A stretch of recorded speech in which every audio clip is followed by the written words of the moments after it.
ओम नमः शिवाय महारुद्राय बाबा धवलेश्वराय बालालिंग महाप्रभु दीपम ज्योति परम ब्रह्मा दीपम ज्योति जनार्दन दीपाहरत मे पापो पूजा दीप नमस्तुते। हे बाबा धवलेश्वर बालालिंग महाप्रभु संसार सुखी रखंतु। आज आषाढ़ मास शुक्ल पक्ष द्वितीय तिथि शुभ शुक्रवार श्रीगुंडीचारे समस्त श्रद्धालु भक्त मान श्रीपद करंतु। मनस्कामना पूर्ण करंतु। कर्मक्षेत्रोन्नति करंतु। ग्रहरिष्ट खंडन करंतु। जगतर मंगल करंतु। विश्वर कल्याण करंतु। आपणकर नाम प्रकाश करंतु। सेवकर डाक श्रवण करंतु। समस्त गुआवसा भक्त मानकर मनस्कामना पूर्ण करंतु।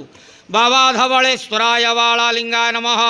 संसार सुखी रखंतु। आनंद गवार हरि बोलो। आज शुक्ल द्वितीय तिथि शुभ शुक्रवार श्रीगुंडीचारे समस्त श्रद्धालु भक्त मान श्रीपद करंतु। आनंद गवार हरि बोलो। हर हर महादेव शिव शंभो। बाबा धवलेश्वराय बाला